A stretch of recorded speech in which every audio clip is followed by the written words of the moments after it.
Okay, welcome back. Hope everyone had a very good spring break and you had a good amount of rest. Are there any questions before we begin our next quarter? Okay. For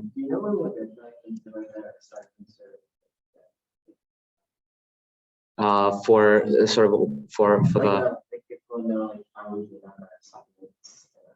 yeah. So the thing is, I still don't have a grader, and I would suggest you to try to contact someone from the department asking like, where is the grader? Because it looks like it doesn't really work for me. I'm trying to reach out to them, but it's not working great at all. And I think like I would also love to see that those results myself. But without a grader, there's no way we can make it work. So I'm not sure really how to reach out to them. Like I'm talking to the chair of the department, but it's not bringing results yet. Okay, but if you have any specific questions about like a specific problem, you're welcome to just come to my office hours and ask me about like what about this specific question, like how was I supposed to work out this specific part. I'll be happy to answer that. Okay, so just as a reminder, in the past we were working on like formulating the integer programming problems for coming up with the primal and dual bounds for the solution, and we also talked about easy problems, specifically those that can be for example formulated as network flow problems. But generally speaking, we were splitting all the easy problems into parts that are solvable with the dual approximation algorithms, primal approximation algorithms, or some like special techniques such as the dynamic programming technique. The interesting part is that beyond easy MIP, there are plenty very interesting problems that are not easily solvable with any one of those. Most probably they are not like easily solvable at all. However, we would like to have some approach to attack those problems as well, and hopefully oftentimes we were able to get a reasonable solution within a reasonable amount of time. So I would like to start by saying how we in general, how can we approach okay, so here's like a short list of the difficult problems for which no efficient algorithms exist. Even the 0-1 knapsack problem being quite a simple one, still is being not quite tractable. You can see that the uncapacitated facility location problem doesn't have a clear path. Like the one that like looks pretty simple doesn't have a clear path towards its solution. How in general we can attack like virtually any integer programming problem. One easy suggestion is just go by enumeration, or just like the divide and conquer approach. Let's imagine that our feasible set S, for now it's going to be just like a generic, let's say, semi-discrete set. It consists of several like pieces, but essentially we can write it down as a union of k different subsets, S1 through Sk. I'm talking about these ones. In this case, we can write down separately the problem of maximization of a linear objective function that, let's say, our MIP is defined with, over a specific subset Sk. The corresponding objective value we're going to be denoting with Zk. In this case, the maximization problem, like the solution to the original MIP problem, can be written as the maximum over all Zk, over all optimal objective values for all of the subproblems, or in other words, this is the maximum value of the same objective linear objective function Cx over the entire like space S that is being considered. This is a general result. The function Cx, like the function doesn't really have to be linear, but we so far we only were considering linear functions, so we can just focus our attention at this case. So the important equation here is that the solution to the original problem can be written down as the maximum over the solutions to the subproblems. Any questions here? Quite a straightforward thing, right? So the example is the enumeration tree. Let's say that we have a feasible set S that is given to us with a formulation P, which is a polytope that is being intersected with like a three-dimensional binary cube. We divide it into two subsets. The S0 is a subset of all values X from the original set that such that the value of the first component of the vector X is equal to 0. And the S1 is going to be all such X's for which X1, the component X1 is equal to 1. This way we have divided our problem into two our feasible region into two subregions, and therefore we have come up with two of this like problems of finding zk. Let's go further. Let's divide S0 into S00, which is a set of all X's that belong to S0, but also the second component is supposed to be equal to 0 as well. And the other subset of S0 is going to be S01, such that both like the first component is equal to 0 and the second component is equal to 1, which basically implies that it's all of the X's that belong to S0 for which the second component of the vector is equal to 1. Doing this further, so like this basically corresponds to this split, the split of S0 into S00 and S01. Obviously, we can do the same thing for S1. We can also do the same thing for S00, conditioning on the third component, saying that X3 can be equal to 0 or X3 can be equal to 1. And in the end of the day, we will end up with essentially 8 different subsets, each consisting of a single point for which the solution of the optimization problem is obvious. It's easy to see that in this case we had 3 different variables, and we ended up with 2 to the power of 3 different components, which is not great, which implies exponential complexity of like exponential number of elementary operations, which does not present it with a great algorithm. However, it is like a clear algorithm, which means that it's a implementable procedure, and we can work with this. Like this is something that can be done, and the problem of optimization can be solved this way. Another example of this approach is the enumeration of a traveling salesman problem. You probably remember that like in a traveling salesman problem. Just let me remind you quickly.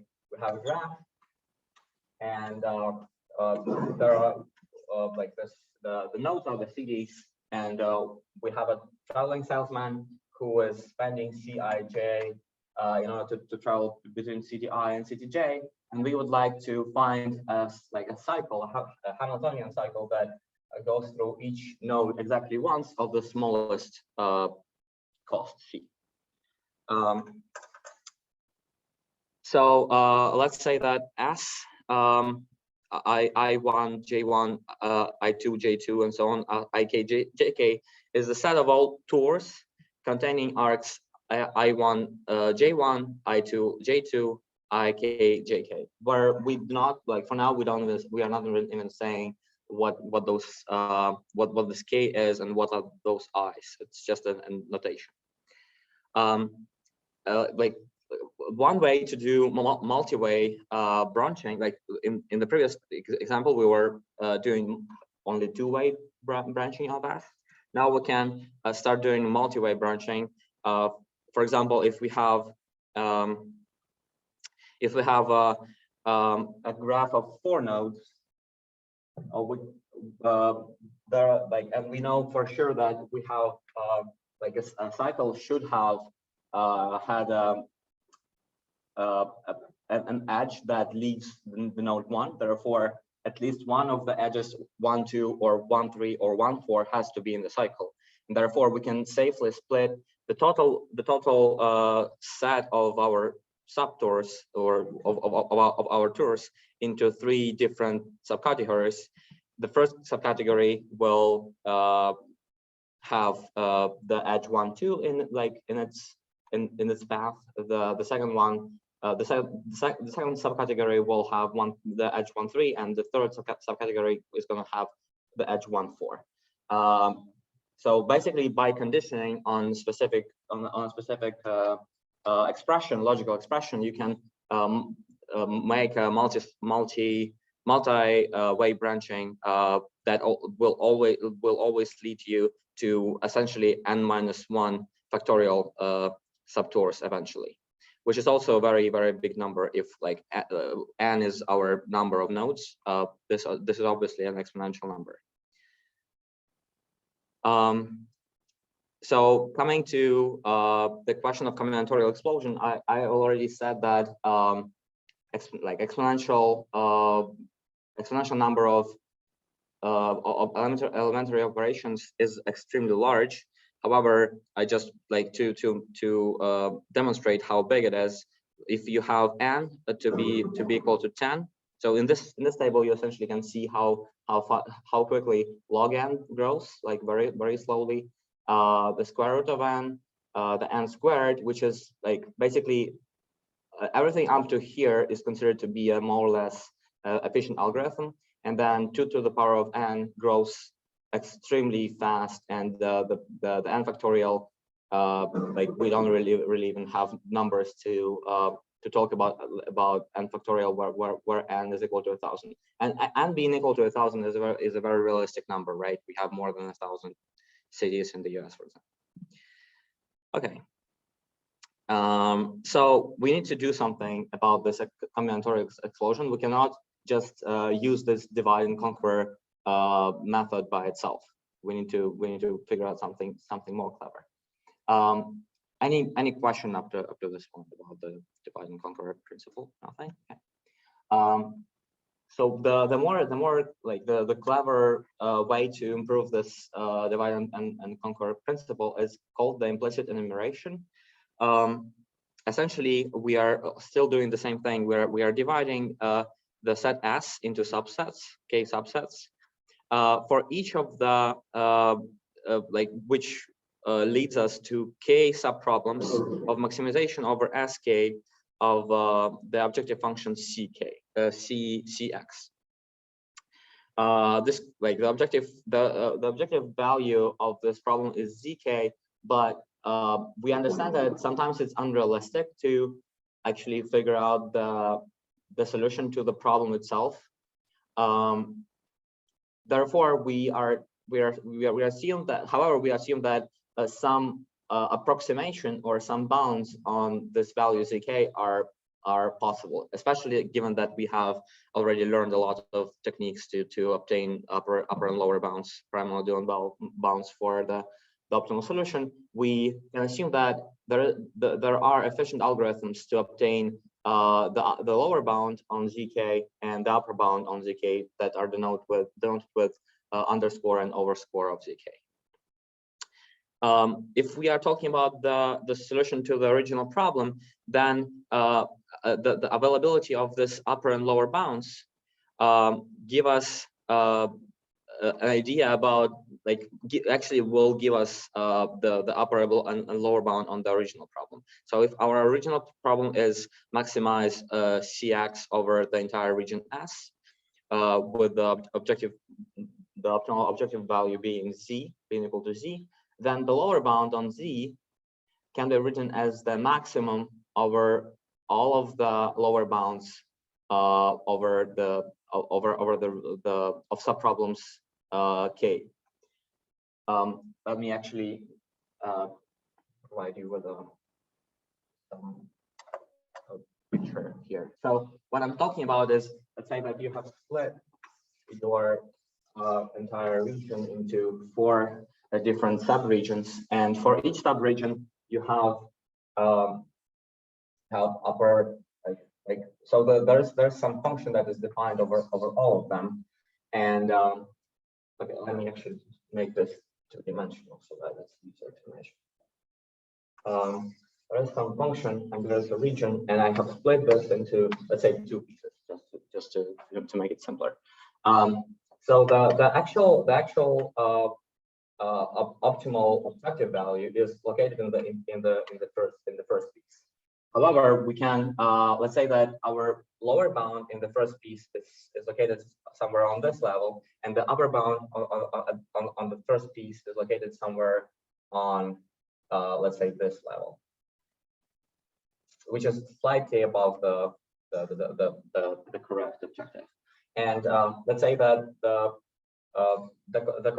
correct objective on the second piece is on this level, and our upper bound is on this level, and lower bound on, let's say, on this level, which is slightly below the optimal objective value.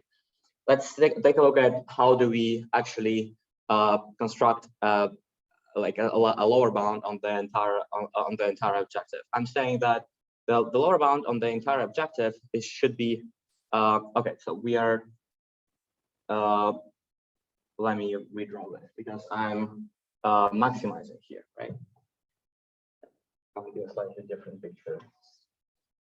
So this is the maximum on the second subset. This is going to be the maximum on the first subset, which corresponds to the maximum on the entire set. And then so this is G1. This is and now let's say that we have the upper bound and the lower bound on the second value, so it's going to be Z2 upper bar, like overscore, and Z2 underscore. And then there is also 2 bounds on the first objective. Let's say that this is going to be Z1 overscore, and this is going to be Z1 underscore, right? So we know which, like, this is something that we have obtained by applying our like fancy algorithms. And now we would like to try to get the value, the lower bound on the value of Z. So what I'm saying is that the lower bound on the value of Z is the maximum over the lower bounds on the values of ZK. So it's either this, so it's maximum between these 2 levels. Is it clear why that is the case? Right? Because if it's not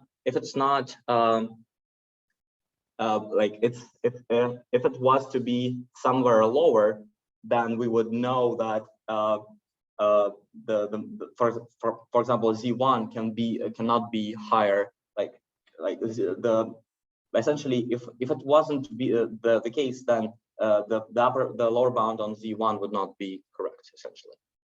And then the upper bound on the value of Z over score is the maximum between the 2 upper bounds on the Z1 and Z2 by, like, just because we are maximizing in both cases. So that's the thing that I'm trying to argue. I was thinking that, like, would I need to have to write down a full proof for this? Let's take a look at the image. If a proof is needed, we can go over it during the discussion section, for example. I just don't want to stop on it right now. But if you take a look at this picture, then which one of these two numbers is the correct upper bound on the but if you can prove it formally, obviously, just because if you write down the definition of maximum, you will very quickly come to a conclusion. We can talk about it during the discussion section. Any other questions?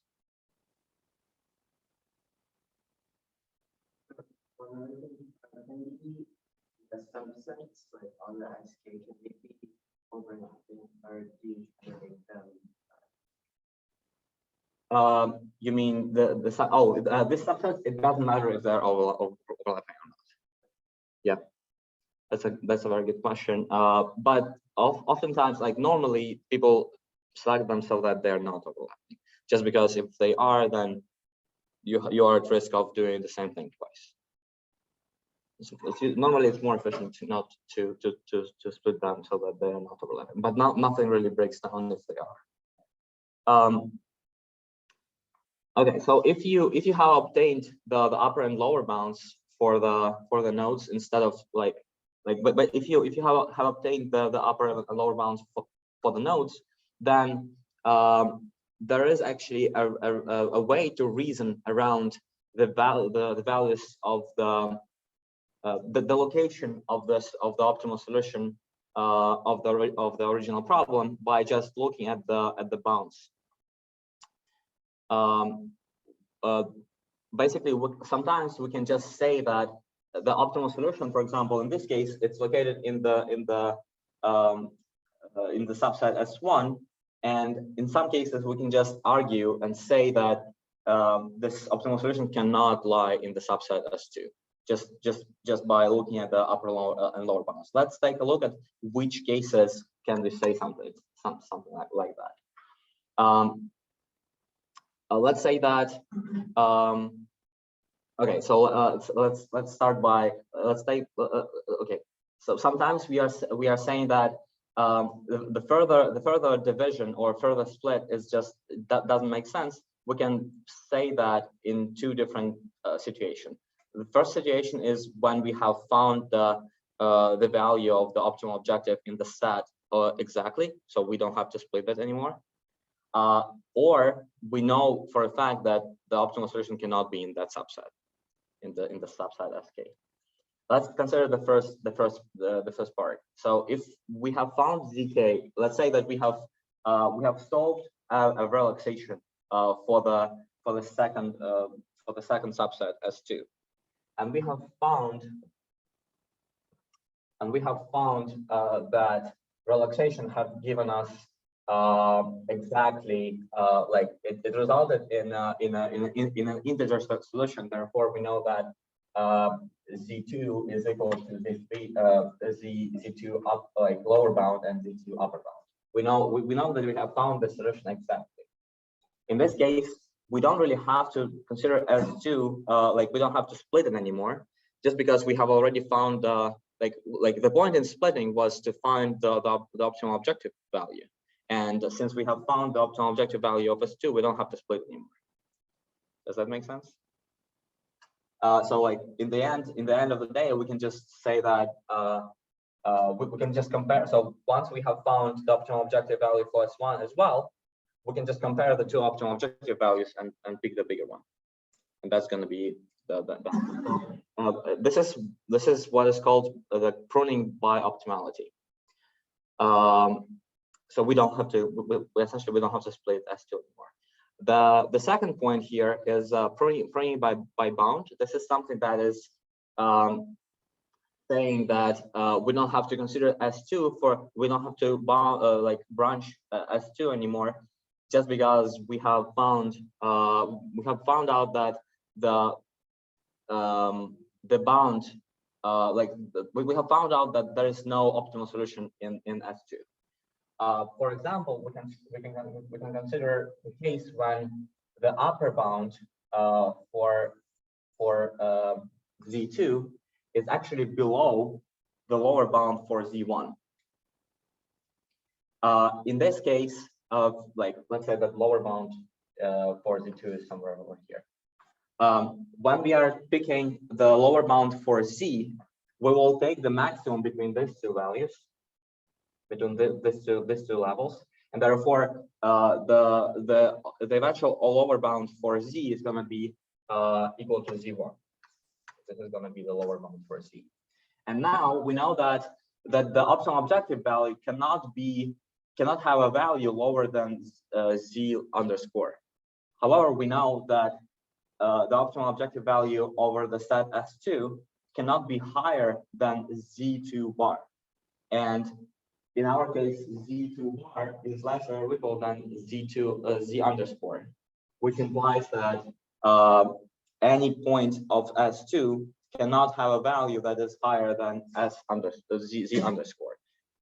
And it follows from that over S2 there is no optimal, like the optimal solution cannot lie in S2. And therefore we don't have to branch S2 anymore. Even though we have not found the optimal solution, we don't have to consider S2 anymore. This is called the pruning by bound.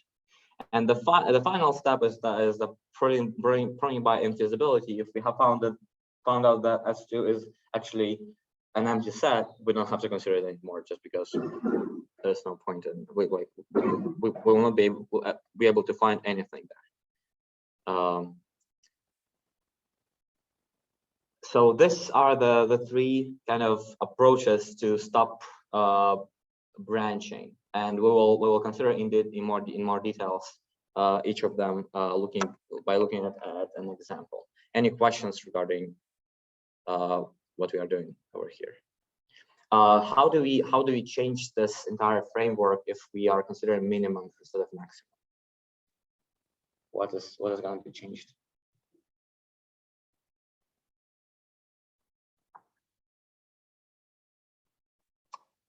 So instead of this picture, we have a picture like this, and now we have two sets, S1 and S2, and for each set we have an optimal objective value Z1, and also we have Z2, and for each of them we have some bounds. How does this part change if we change maximum to minimum?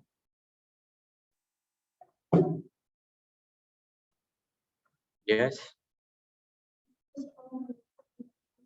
Yeah, exactly. Yeah. So you will exactly. Yeah, precisely. You just instead of writing down minimum over K or maximum over K, you write down a minimum over K on the left hand side and on the right hand side. Just because now the correct, if you are trying to find out the correct upper bound, you just need to take the lower one, and if you are trying to between these two, you just need to take the lower bound and the lower one, and if you are trying to find the correct lower bound, you just need to take the lower one as well. In both cases, and the pruning by bounds has to change the sign, right? Because now we are talking about instead of upper bound we have lower bound, instead of lower bound we have upper. Okay, let's take a look at an example. So let's say that we have found out. So this is the example of pruning by optimality specifically. Let's say that we have found out that Z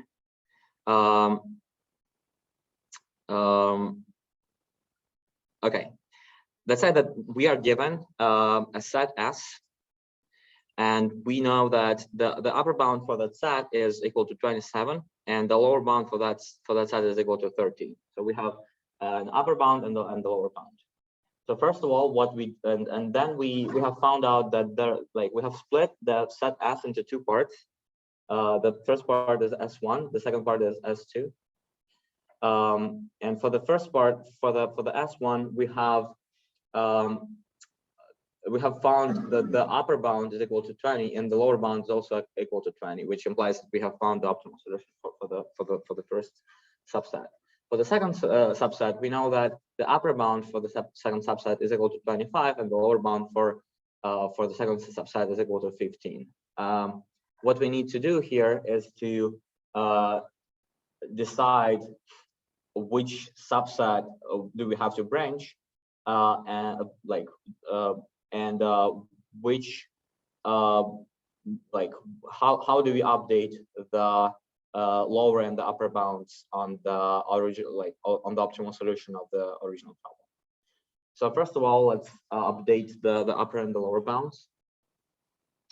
The new upper bound, since we are talking about maximization problem here, is going to be a maximum over the two upper bounds, 20 and 25, which is equal to 25.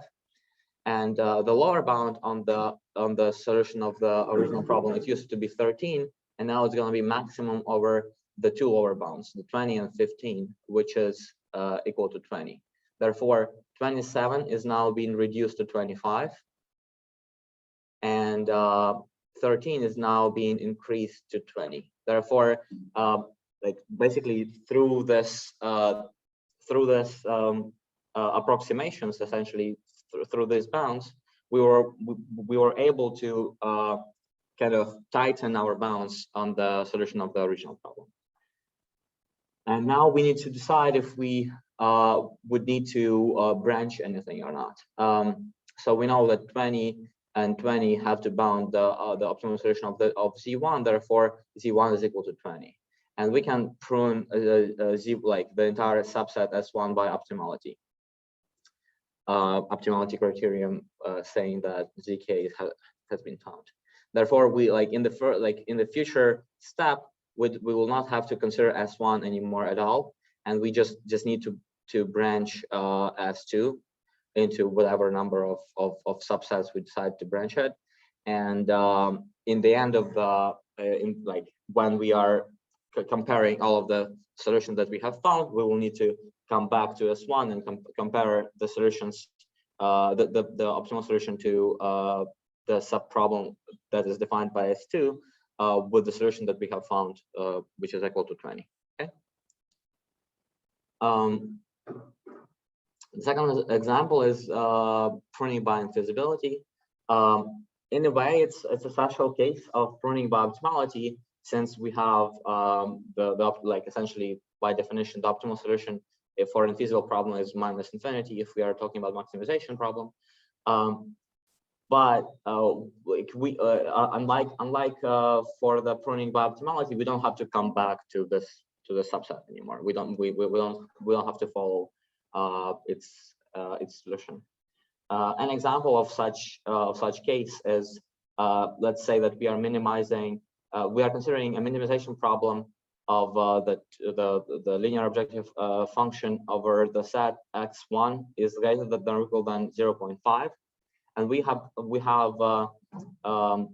decided to split our set original set into two pieces. The first piece as 0 is being equal to all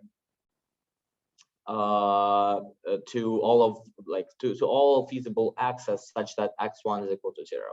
Obviously, as 0 isn't feasible because on one hand x1 has to be greater than or equal to half. On the other hand, it has to be equal to 0. Therefore, it's unfeasible and it doesn't have to be branched anymore. Therefore, if we have decided to split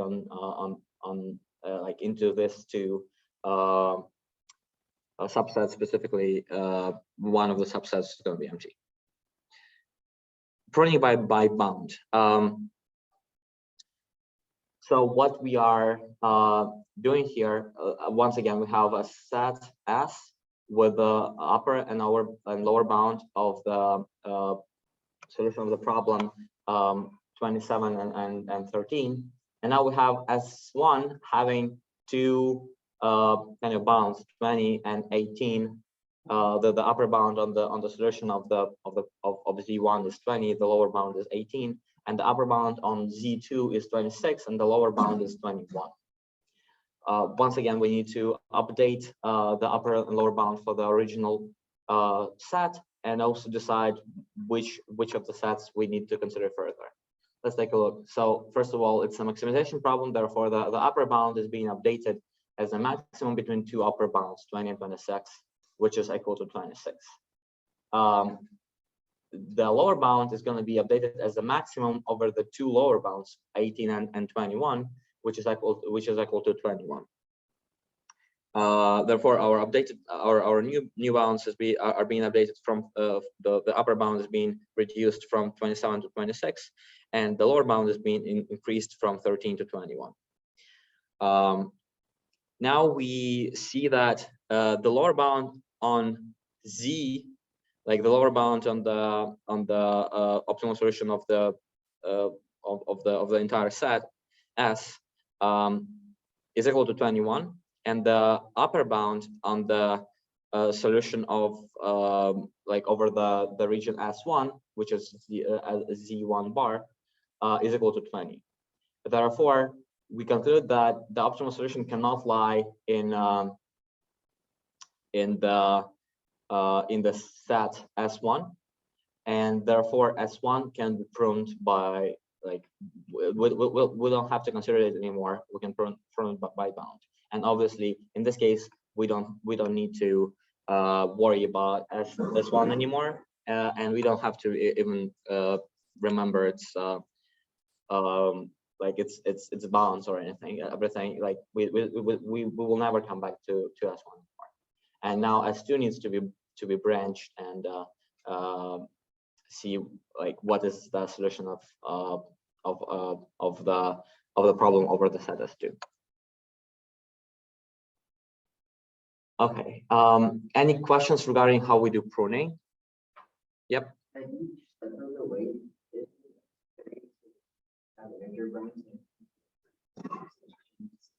Sorry, say it again. Like each one of these, do you have to have an integer bound, or can it be some sort of relaxation? Yeah, it doesn't have to be an integer at all.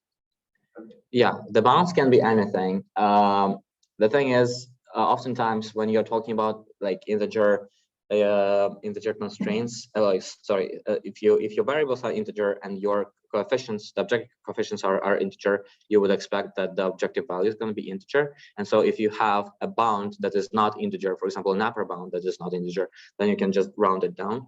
Oh. And if you have a lower bound that is not integer, you can just round it up. Okay. That's a good question. Any other questions here?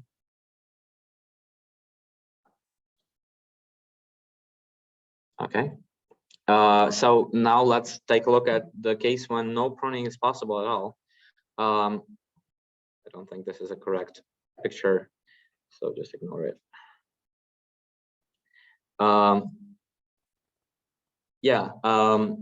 So let's say that we have two upper bounds, 24 and 37, and two lower bounds, 13 and minus infinity. Then our new upper bound is going to be equal to maximum between these two, equal to 37, and the lower bound is going to be maximum between these two is going to be equal to 13. And updated bounds are going to be 13 and 37. And essentially, from this you can see that actually both upper bound. So like none of the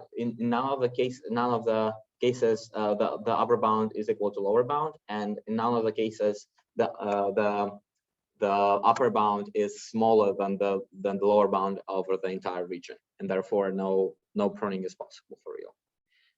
Should I stop on this and explain in more details how to fix this? Like, okay, let me actually. So instead of this thing, which is not correct on the slide, I can just write it down the same thing for this case, for this updated case. Should I? Okay. So our set S and our initial bounds are minus infinity and 40. Then we just decided to branch it into two pieces, two branches. That's one and that's two. And the lower bound for S1 is equal to 13. The upper bound for S1 is equal to 24. The upper bound, the lower bound for S2 is equal to minus infinity. And the upper bound for S2 is equal to 37. We can see that in all the cases we have solved the problem exactly, right? Because 24 and 13 are different numbers, and 37 and minus infinity are different numbers. Minus infinity, by the way, just means that we were not able to establish any lower bound at all. So essentially, we just solved the relaxation. That's it. We couldn't find a feasible solution. Yeah. So basically, we couldn't solve neither the problem for S1 nor the problem for S2. Going forward, so therefore the pruning by optimality is just not the case. It looks like so we were not able to show that S1 or S2 are infeasible. Therefore, pruning by infeasibility is not possible. Let's take a look at how we can update the upper and lower bound, and then decide if pruning by bound is possible. So first of all, updating. So our new so instead of the previous lower upper bound, we're gonna write the maximum between the two upper bounds that we have, 24 and 37. Therefore, the new upper bound is going to be 37. The new lower bound is going to be the maximum between the two lower bounds, 13 and minus infinity. The maximum is going to be 13. I'm taking maximum just to remind you. I'm taking maximums just because our original optimization problem is maximization problem. Essentially, if we what would we do if we wanted to prune any of this branches by bound? We would need to show that this lower bound this lower bound over here is greater than an upper bound on one of these sides. However, we see that it's actually not the case. The upper bounds for both sides are greater than the lower than the new lower bound, and therefore the pruning by bound is not possible at this point. And we in order to proceed from here, we either need to set up different, better upper and lower bounds for each of the branches, or we need to divide further and see what we can do with the branches further down. Is it clear? It's the basic alphabetic pruning, right? Or like alphabetic pruning, right? In a way, yeah. Yeah.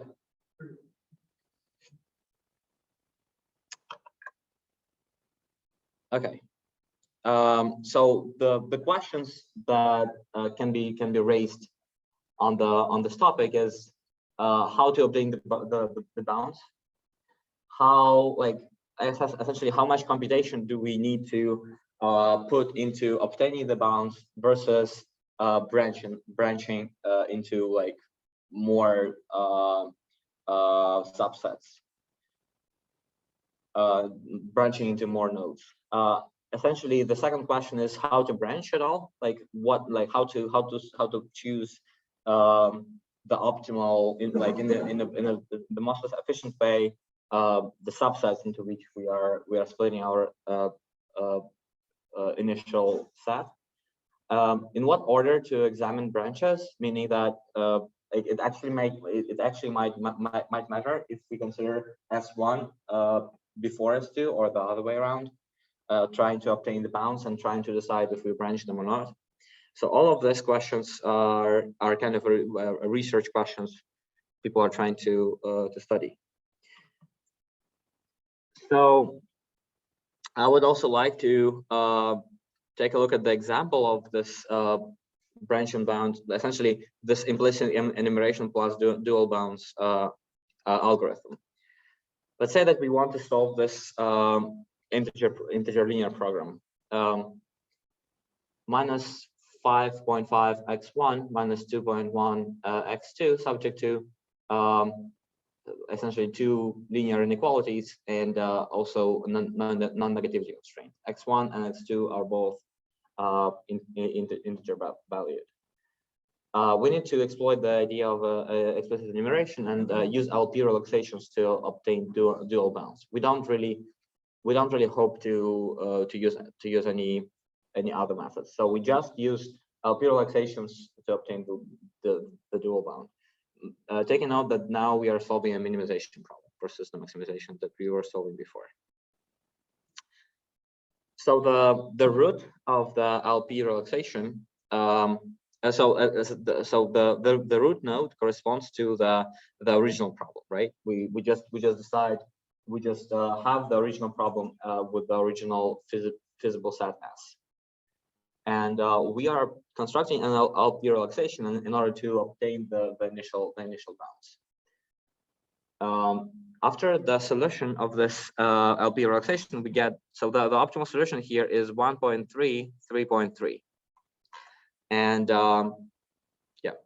the region right here, and the optimal objective of the LP relaxation is minus 14.08, which implies since it's a relaxation, therefore it gives a dual bound, and we are solving a minimization problem. Therefore, it's this minus 14.08 is going to be the lower bound for the original problem.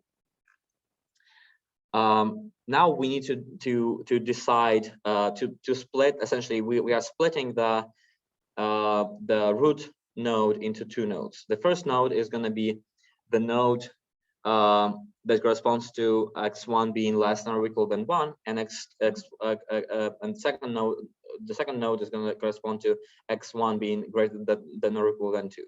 There's a reason why I'm dividing this this way specifically.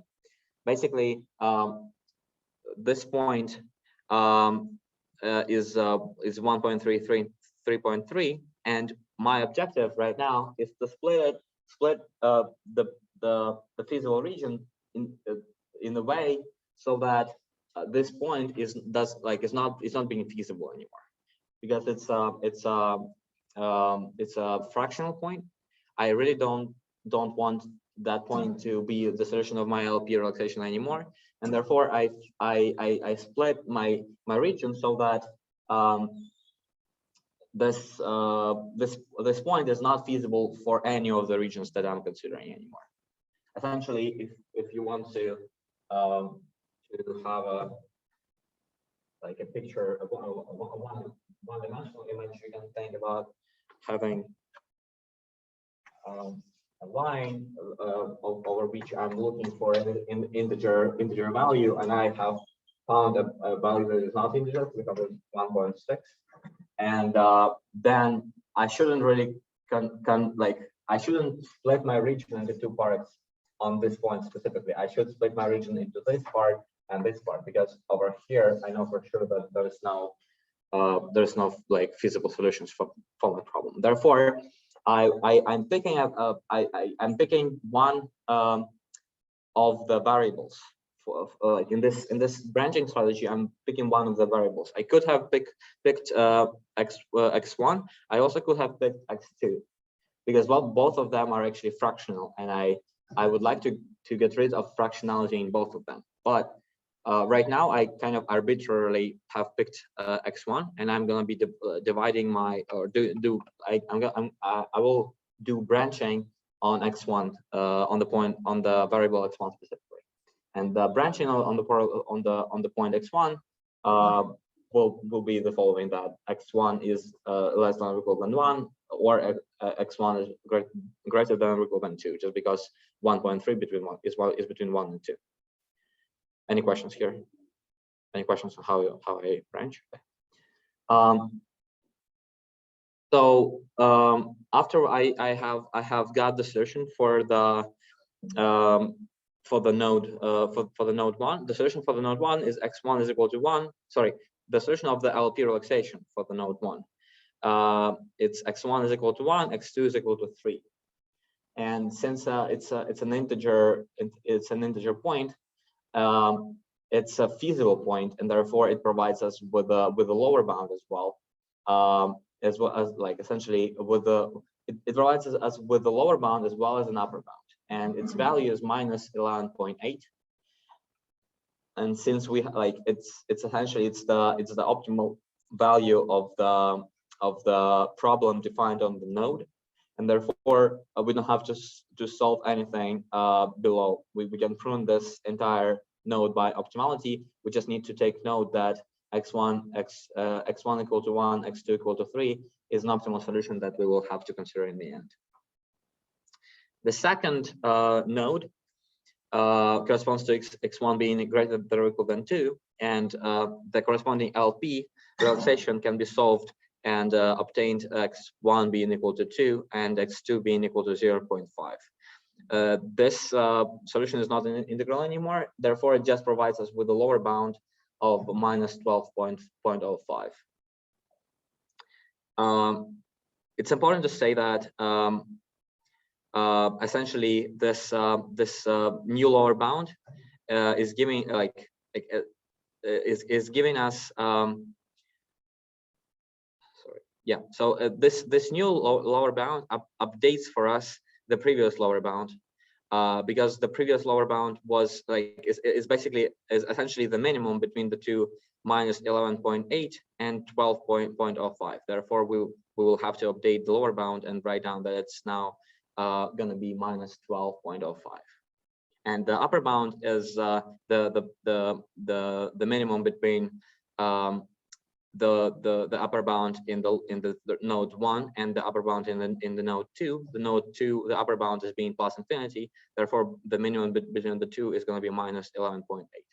Therefore our new upper and lower bounds are written right here, so they're updated from the previous step. It's not possible to prune node 2, therefore we decided to just do branching for the node 2. Branching for the node 2 makes sense to do it on the second variable specifically, because the second variable is fractional. Therefore, we can essentially we can split the set into two pieces. The first one corresponding to x2 being equal than less than or equal than 0, and x2 being greater than or equal than 1. The node 3 corresponds to the case when x2 is less than or equal than 0. The optimal solution for the corresponding LP problem is x1 being equal to 2.125 and x2 being equal to 0. And the corresponding lower bound is equal to minus 11.7875, which is in fact it's greater than the upper bound on the entire region, the upper bound on the optimal objective over the entire original set, and therefore there's no way the optimal solution is gonna be is gonna lie in the node that defines the node 3. Therefore, node 3 can be pruned by bound, and we don't have to consider that anymore. The node 4 corresponds to this region over here, which is actually an empty set. Therefore, it's infeasible and can be pruned by infeasibility. Therefore, we have found that this node 2 cannot have any optimal solution in it, and therefore node 1 is the only node that can have an optimal solution in it, and we know that it has the optimal solution of which is equal to 1, 3, and therefore 1, 3 is the optimal solution for the entire problem, for the entire original problem. please note that actually, if we were to just take a look at all of the feasible points, it will be 1, 2, 3, 4, 5, 6, 7, 8 points. We would need to consider eight different kind of nodes, we only had to consider essentially 4 nodes instead of having 8 different nodes. Therefore, even for this very small example, we have by exploiting this idea of implicit enumeration, we have achieved a better computational complexity for the problem. Any questions regarding the example? Yep.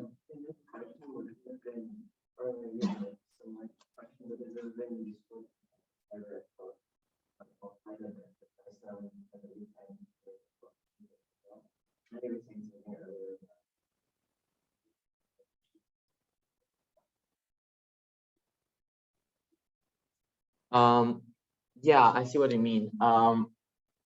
In this, I wouldn't say that it's of a principal importance, but it could work actually. That it could work that in some cases we would get a better bounce. But I would say that if you are but essentially, if you were to multiply it by 10, you would get instead of minus 11.8, you would get 118, right? So it's not it wouldn't get you like a conceptually different result in this in that particular case. But for example, the bound 12.05 would probably become 120.5, and then that would probably be you would be able to round it in some like to like up or down. So that actually would make sense, I would say, in this context. Yeah.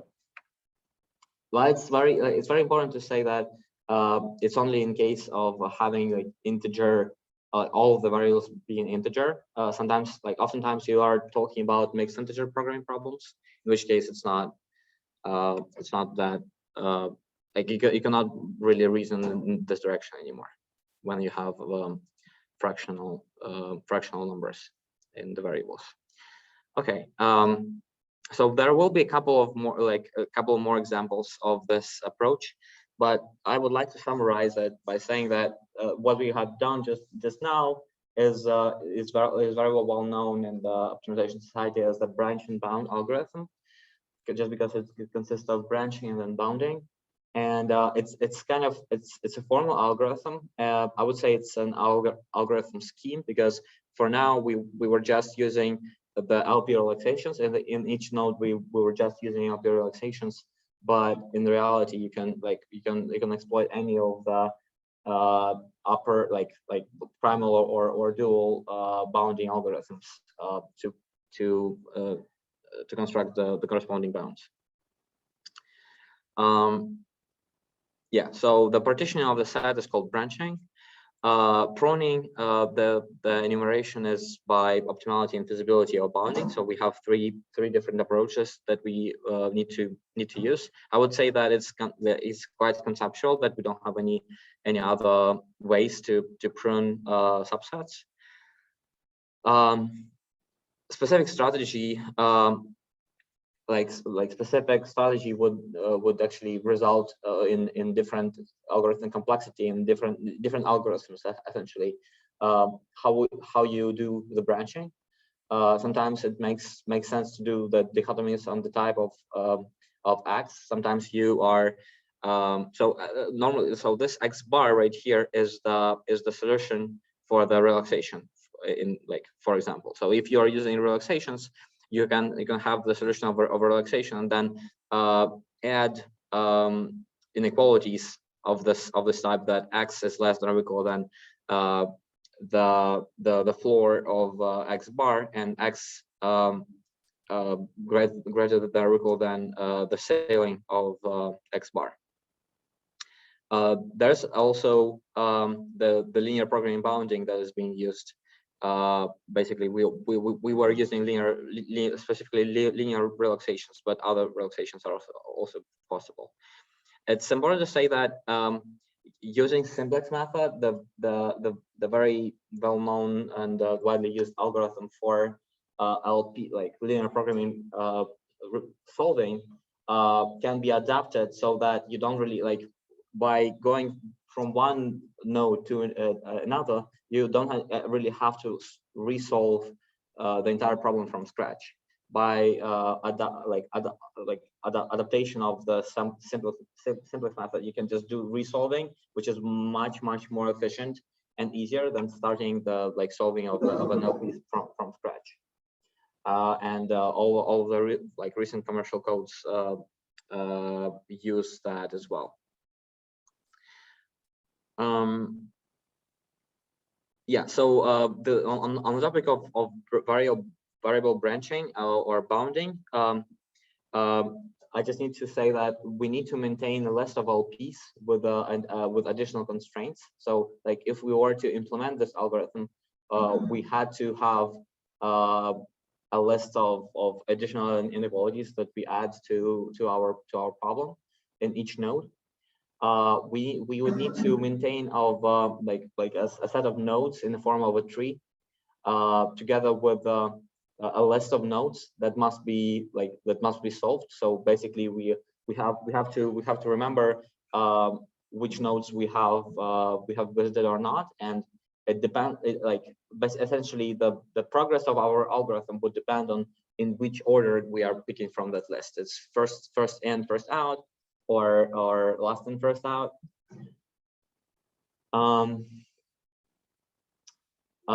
We also need to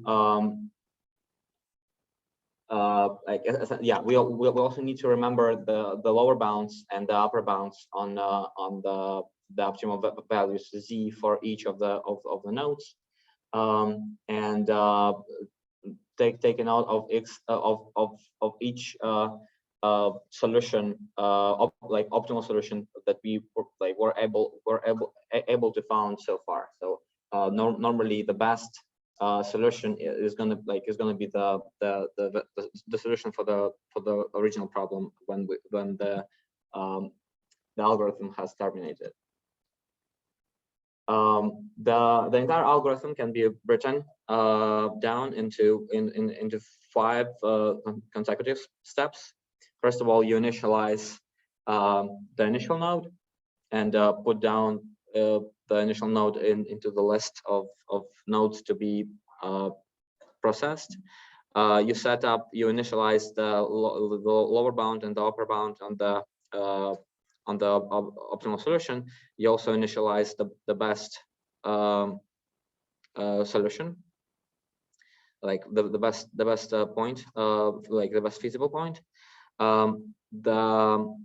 The condition for termination is that the list L is an empty set. We don't have any nodes to process, or we have found the optimal, we have found the primal and dual bounds for the original problem that is that has the gap smaller than epsilon, some precision up to which we need to solve the problem. In that case, the best feasible solution is our output.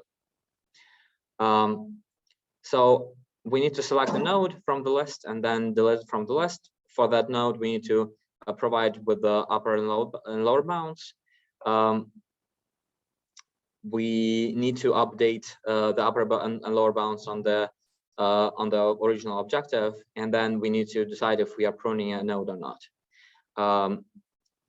Pruning can happen either by optimality or by invisibility or by bound. And then we need to branch, and branching is something that normally is being corresponds to split into 2 different subsets, but it's not a strictly necessary condition. It's just have been observed numerically that splitting into 2 parts is numerically beneficial.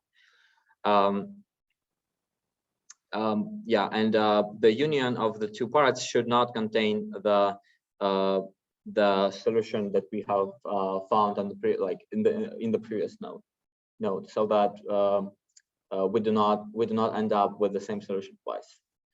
And then we add the new branched nodes into the list and go to step 1. Several issues that require special attention when using branching bound are the formulations. First of all, the formulation of the problem. Basically, better for formulation means that fewer steps in the computation is going to be done.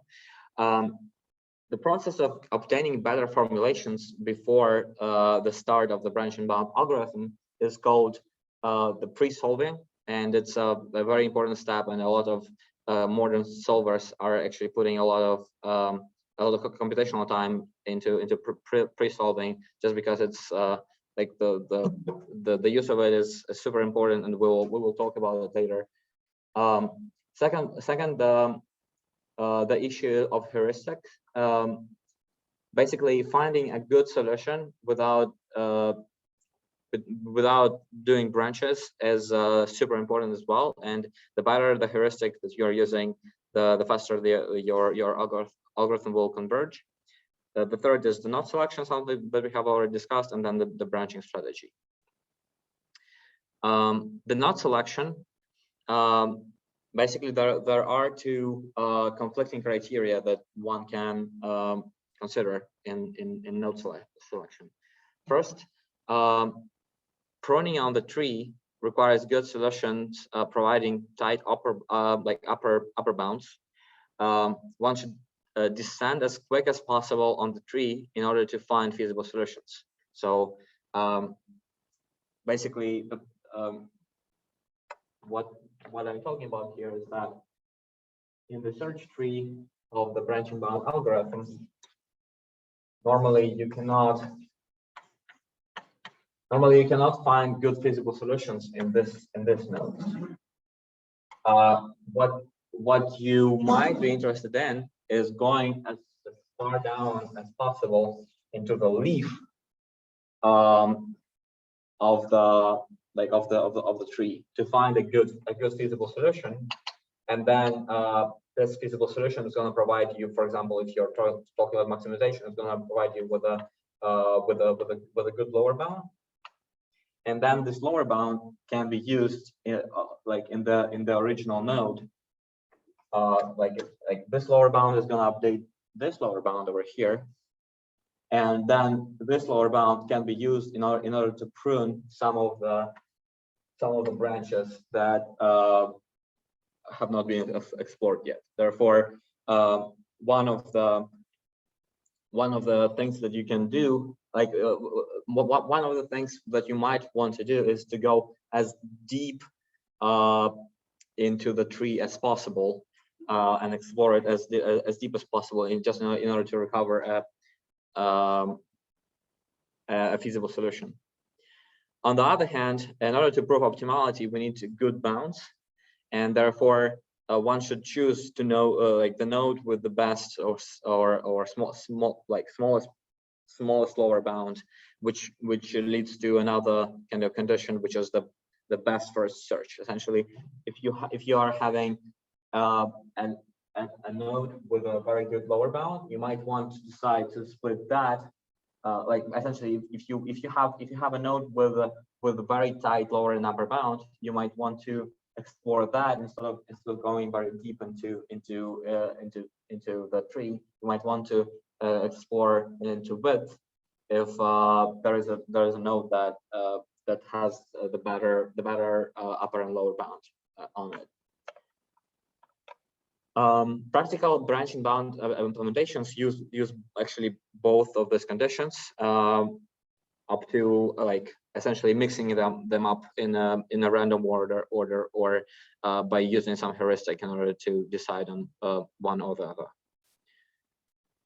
Any questions regarding node selection or the heuristics on the branching bound algorithm?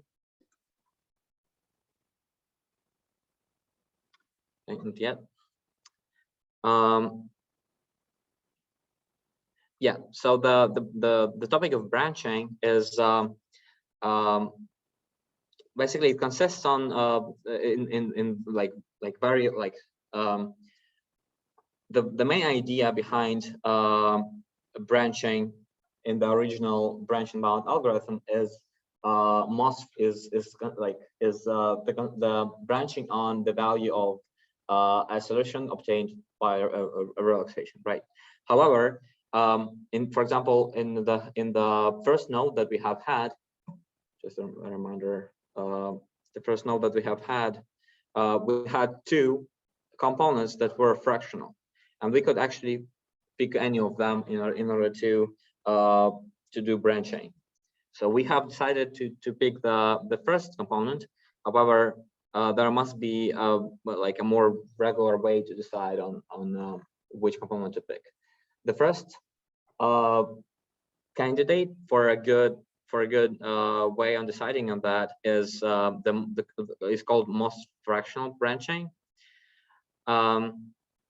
Basically, you are selecting the variable where xi is the you're choosing the variable xi with the largest minimum between the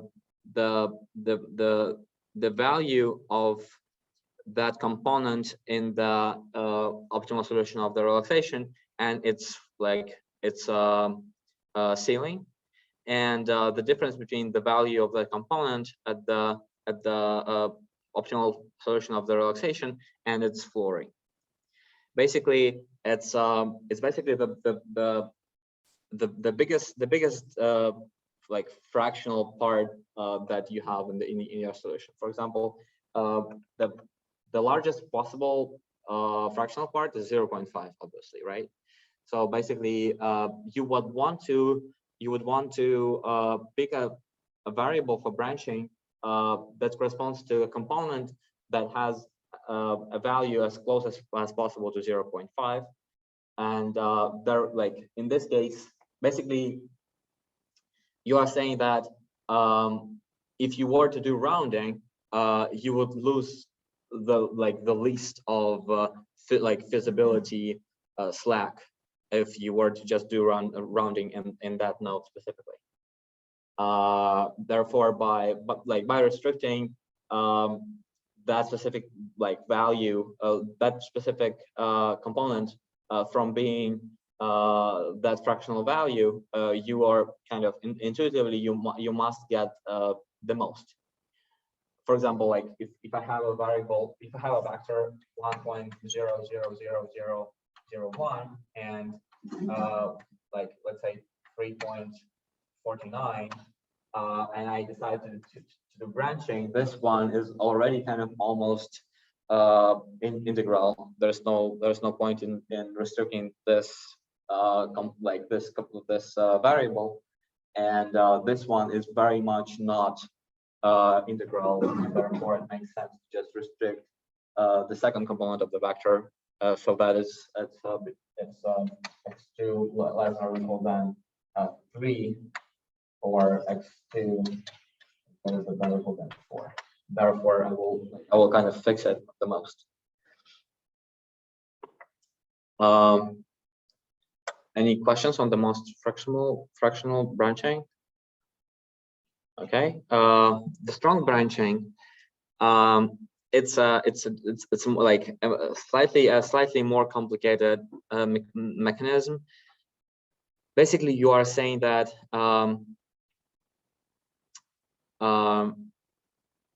you can pre-branch up and down on all fractional variables. For each fractional variable I, we obtain down lower bound and the up lower bound. So what is being said here is that when you're deciding, so for example you have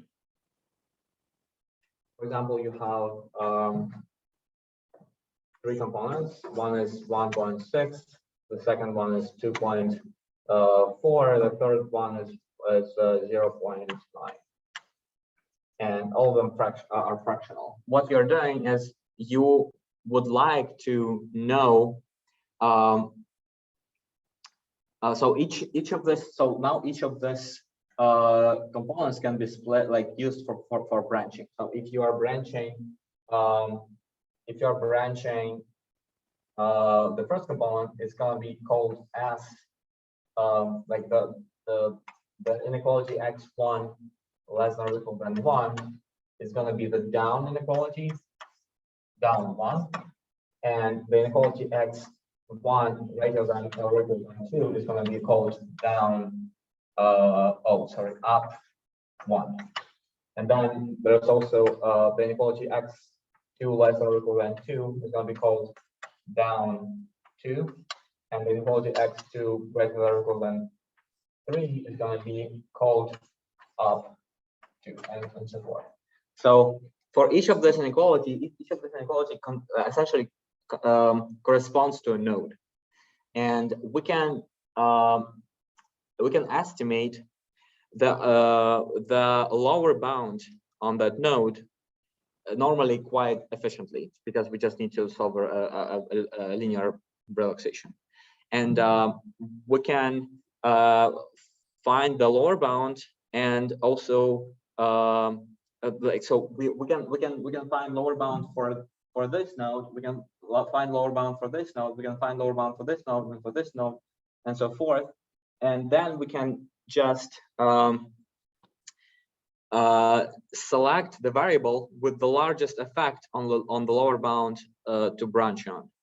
For example, so we are basically we are picking the component to branch by maximizing over I of a minimum between the two lower bounds. So like here so this node corresponds to lower bound z1 underscore. This one corresponds to u1 underscore. This corresponds to z2 underscore, and this one corresponds to zu2 underscore. And now we can pick the minimum between them corresponding to z1 underscore, and this is going to be z2 underscore. And now we really want to pick the one that has the biggest number, because the bigger number is going to go into the lower bound of the original node. Therefore, when we are deciding to branch, it makes sense to pick the one that has the largest lower bound. Which, like, you can already say that it's a quite complicated procedure, because you basically have to solve, if you have n variables and all of them are fractional, you would need to solve 2 to the power of n different at least you will have to solve at least 2n of LP problems, which is a lot of LP problems, and it will only give you a variable to branch on, which is extremely large computational overhead. Another way to approach is like this problem is to use the a pseudocode cost branching. Basically, you are using a strong branching idea, but instead of ZID and ZIU, you use some estimates, some heuristics that provide you with a scoring that work even faster than just solving a linear programming problem, and that can give you a very a faster result, even though it might not be exactly the strong branching. So basically the best way to do branching is by using strong branching, but it's quite computationally challenging. Therefore, people either do random or do some pseudo-cost approach. Okay, so are there any questions regarding the simple form of branching? No? Okay. So now I will talk a little bit about the special order sets. And so basically the special order set of type 1 is a set of variables x1 through xk, of which only one can take a positive value. For example, we can consider a set of n variables, a set of n binary variables, subject to a constraint that the sum of the variables is equal to 1. It's actually a fairly common constraint. For example, in the assignment problem, we had this kind of constraint. So it's quite common, and we do not know how to do branching. It might be problematic to do branching on this type of sets of variables. The reason is the following. So the standard way to approach branching for this is to solve, for example, an LP relaxation, let's say, and obtain the point XLP, and then the standard branching scheme is telling you to pick a single variable xj, and then say that so that the variable should be obviously a fraction, should have fractional component in the vector xlp, and then say that well, our branching is going to be into two pieces, into two branches, two subsets, S1 being equal to S, and intersected with this with the set of vectors for which xj is equal to 0, and then S2 is going to be equal to S intersected with the set of vectors for which xj is equal to 1. Obviously, it's unlikely that you would ever guess which j actually has to be equal to 0, or which j actually has to be equal to 1. Therefore, it's likely that you will have to make at least k/2 of branching levels like that before you can actually guess that your specific j is actually the one that should be equal to 1. And you will branch like this, and then this branch will not lead part will not lead you to anywhere, and you will need to branch this part, and then the next time you're branching, you again have the same problem, because most probably you did not choose pick the correct component j. So we need to come up with an alternative branching scheme, because this one just doesn't work anymore. An alternative branching scheme for is saying that we can choose R such that it's the minimal amount of t of variables t, such that the sum of these variables in the vector, the sum of the components of the corresponding the sum of the corresponding components in the vector xlp is greater than or equal than 1/2. Ideally, it would be close to 1/2, essentially. And then you can say that S1 is going to be the set of the set that results in an intersection of the original set S with the set of all vectors for which the corresponding components ji are being equal to 0. So basically, you're saying that some number of components now is becomes equal to 0, which is much more likely to hold true than saying that a specific component is being equal to 1. And the same thing is for the set S2. You're not actually talking about which components are being equal to 1, and you're only talking about which components are being equal to 0. And therefore, instead of an average depth of the branching tree for the standard branching scheme is going to be equal to n, O of n. The average depth of the branching tree for the alternative branching scheme is going to be equal to log n, which is much better. You're very likely to hit the correct subset right away, and then you will be able to split it once again to 2. Any questions regarding the special ordered set and the way we do branching for it?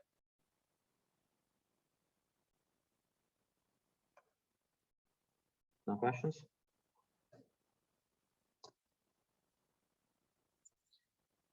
Okay. Yeah, so there's also a second type of special ordered set. The special ordered set of type 2 is a set of variables from x1 to xk, of which only 2 can be non-zero. And if 2 are non-zero, then they have to be adjacent, meaning that it's xj and xj plus 1. The specific type of special order sets is most important, most interesting for the nonlinear function approximation. Let me give you an example of how exactly this can be used. So everyone knows how to approximate a nonlinear smooth function with a piecewise linear approximation, right? So we have a smooth f that is defined, let's say, on a set of real numbers, and it can be like a function like that can be approximated with a function f that is defined by, okay, it should be lambda here, not x. It's defined like it's a function of a variable lambda that is basically approximates between the two variables values of xi and f of xi and f of xi plus 1 by a linear function, like an affine function. Geometrically, it looks like this. You have a set of known points x1, x2, x3, x4, x5, and between the if you have a point in between these two, you can just always pick two numbers, two consecutive, two adjacent numbers. For example, in this case, it's going to be lambda 1 and lambda 2, which are not going to be equal to 0, and all of the other numbers are going to be equal to 0. And lambda 1 and lambda 2 are not going to be equal to 0, and x, the point x, is going to be equal to lambda 1 times x1 plus 1 minus lambda 2 times x2, and the sum of all of the lambdas is going to be equal to 1. Obviously, lambda 1 through lambda k is a special order set of type 2 of variables, because like all of the lambdas are equal to 0 except for 2 consecutive numbers. And it's important to say that any separable function can be approximated in this way. Therefore, it's oftentimes you can hear people saying that it's essentially you can so through this through linear approximations like this, you can essentially solve any nonlinear optimization problem by exploiting the framework of mixed integer optimization, optimization problem, mixed integer programming, just because for any nonlinear constraint or objective that you might have in your problem, you can replace it with a piecewise linear approximation function of a specific precision that will result in an approximate solution to the original problem up to a precision that you might have wanted. Okay, so any questions here? Are these special ordered sets like a class of problems where the variables Yeah, so special ordered sets are the sets of special classes of variables in the problems. So identifying those is important for specifically for the purpose of branching. So it's like actually a very good point, because actually I haven't talked about how you would be doing branching for the type 2 of the special ordered set. It's just an example of where you can meet that. So basically, the purpose of identifying the special ordered sets is in order to do branching in the branching bound algorithm more efficiently and like more effectively. So for the special ordered set of the first type, we already know how to do alternative branching scheme, and actually very similar branching scheme can be designed for the type 2 of the special ordered sets. It's just you also would need to guess which of the subsets of the variables are equal to 0. But now you cannot say that it's either one subset or the second subset, because now it could be that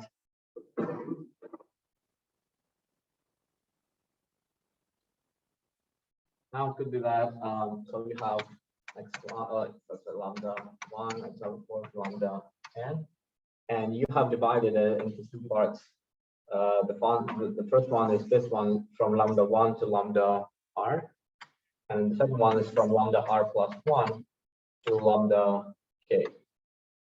And you say that it's either one subset, all of them are equal to 0, or the other subset, all of them are equal to 0. But this way you are making an exception for the case when lambda r is not equal to 0 and lambda r plus 1 is also not equal to 0, because this case is not considered by any this case does not it's not a special case of any of these two, right? And it's also like this scenario. Therefore, what people do is they can consider actually splitting splitting into 3 subsets as an option, and saying that there are actually two numbers, r1 and r2, and they split into from lambda 1 to lambda r1, saying that this is equal to all of this are equal to 0, and then they can split from lambda r1 to lambda r2, saying that all of this are equal to 0, and from lambda r2 to lambda k, saying that all of this are equal to 0. And this subsets actually can intersect between one another, which makes it impossible to have any special cases like this. And also it corresponds to your the question that you asked before about whether the sets can be can be an intersection at all. And in this case, these 3 sets do have intersection, like in terms of cases, just because basically they're talking about the same variables being equal to 0. Any questions? All right. I think I will conclude with this for today. So next time we will be talking about orbital branching, and we'll be also talking about special cases regarding how you do pre-computing for before you actually come and do branching bound algorithm. How can you pick the best formulation possible for your specific case? If you have any questions, I'll hang out here for like another 10 minutes. You can come ask me. Thank you very much for your attention.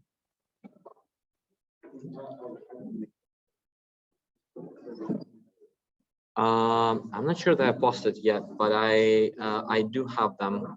You can come to my office hours, and we can discuss that.